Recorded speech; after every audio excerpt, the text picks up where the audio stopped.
Assalamualaikum warahmatullahi wabarakatuh, sahabat Joyo The Explorer Channel. Oke teman-teman, pada kesempatan kali ini kita akan melihat proses pembuatan bodi mobil.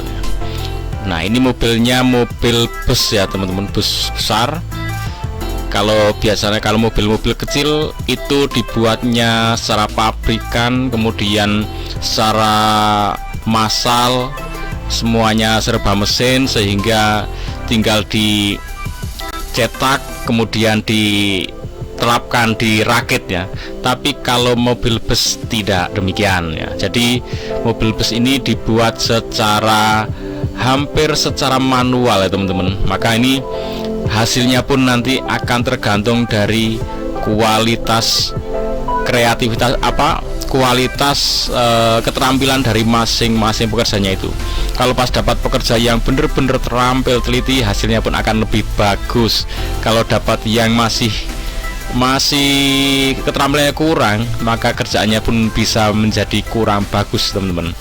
Nah, seperti apa kita lihat prosesnya ya teman-teman. Awal mula datang sasis dan mesinnya seperti ini. Ini mobil yang dengan mesin di belakang. Biasanya kalau mobil-mobil zaman dulu itu ada yang mesinnya di depan, jadi di sini di bawahnya setirnya itu di situ mesinnya. Nah, kalau mobil-mobil yang zaman sekarang itu biasanya di belakang. Kalau depan ya otomatis yang depan akan terasa berisik. Kalau ini mesin belakang, yang paling belakang pun akan merasa paling lebih berisik ya. Nanti pun tergantung dari pembuatan bodinya itu sendiri. Oke teman-teman, kemudian sasis ini ya dibuatkan,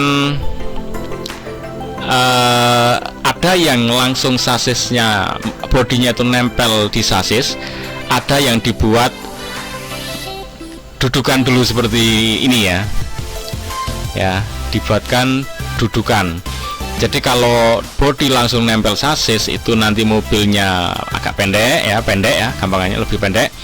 Kalau mobil yang tinggi nanti bagasinya besar di bawah, itu pun harus dikasih istilahnya dudukan yang tinggi juga. Nanti itu tergantung customernya mintanya di apa.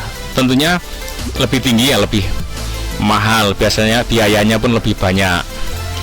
Nah, seperti ini dibuatkan dudukan ya. Jadi ini sasisnya segini ya, ini pun dibuatkan seperti ini tinggi. Nah, ini nanti untuk bagasi akan lebih luas dan mobilnya pun lebih tinggi. Nanti di sini ini area penumpang ya, pada duduk di sini, dan ini pun akan tinggi teman-teman ya.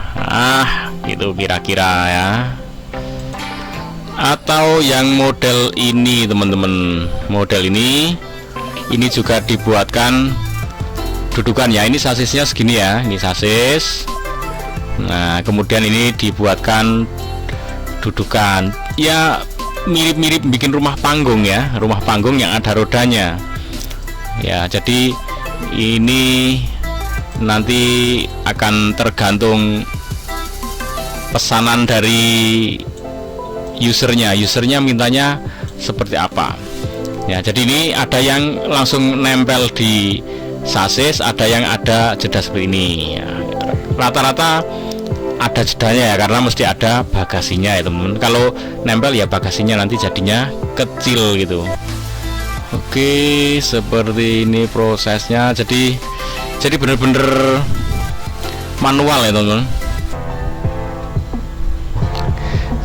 Sehingga mobil ini kalau bikin tidak bisa sama persis ya.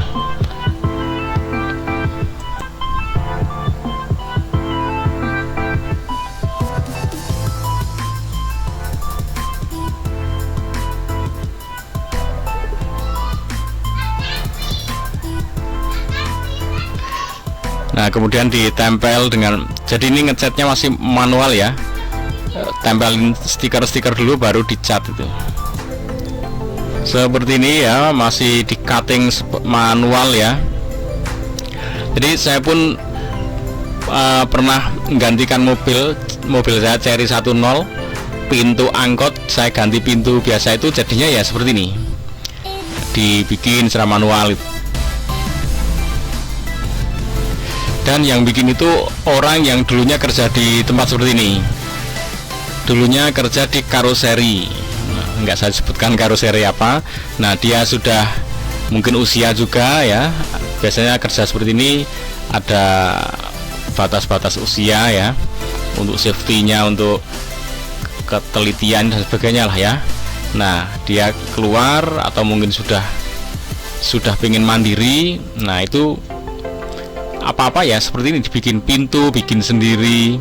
Kemudian ada bagian yang mobil yang kropos, dipotong, ditempel ya seperti ini. Nah, sehingga bentuk-bentuk seperti ini kadang custom ya, kadang custom di pabrik pembuatannya ini, di karoserinya ini kadang punya gambar-gambar, kemudian suruh milih. Kalau nggak milih, mungkin punya usulan mau dibikin seperti apa, itu bisa custom gitu ya. Jadi memang kalau bus itu tidak dijual barang jadi ya, nggak ada yang jual bus lengkap dengan bodinya. Itu bodi selalu menggunakan karoseri. Nah, seperti ini suasana di dalam pabrik Jawa naik motor. Nah, ini diuji setelah selesai pengecatan, diuji dipakai shower test ya.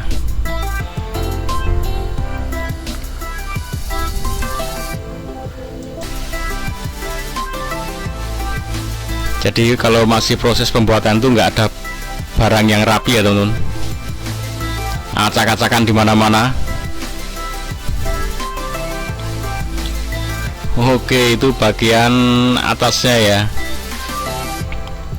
Jadi mereka punya ukuran-ukuran yang sudah istilahnya plug and play gitu ya. Jadi ada ukuran standar, sehingga mereka membuat rangkanya pun menyesuaikan atap-atapnya ya. Jadi nanti tinggal dipasang, disesuaikan. Jadi ya tidak asal aku bikin lebarnya segini itu mesti ada standarnya, termasuk kaca gitu kan. Tapi kalau custom ya bisa-bisa aja. Tapi tetap kalau di Indonesia nanti ada regulasi yang namanya bus itu ada ukuran standar maksimalnya, panjangnya gitu kan, panjangnya, kemudian tingginya, terutama panjang dan lebarnya, karena ini terkait penggunaan jalan. Kalau terlalu panjang, terlalu lebar, nanti bisa kesulitan di perjalanan saat jalannya kecil atau berbelok, itu bisa terkendala gitu ya.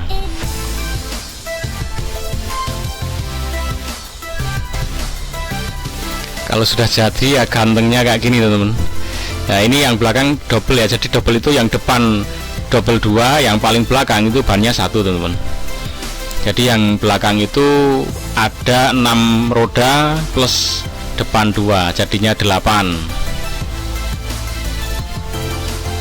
Di konten sebelumnya saya sudah bikin yang depan itu quad axle, jadinya ada 4 roda di depan dan 4-4-nya itu bisa belok teman-teman.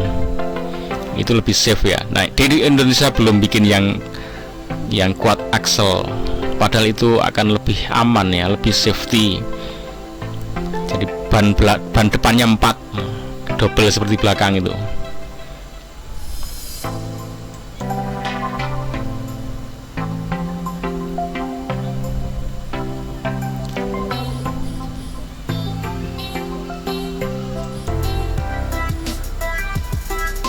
Nah, kadang kalau modifikasi mobil-mobil lama diganti kepalanya teman-teman, kaca-kacanya dirubah, padahal mobil zaman dulu itu kan ekonomi ya, kaca-kacanya yang bisa dibuka gitu.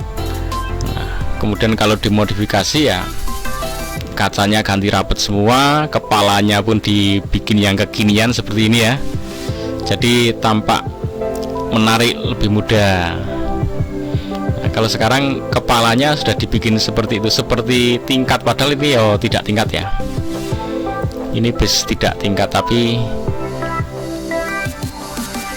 vibe-nya seperti bus tingkat.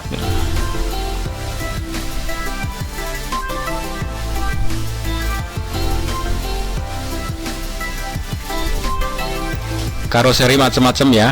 Ada Laksana, ada New Armada, ada Adiputro, macam-macam. Mereka punya brand sendiri-sendiri.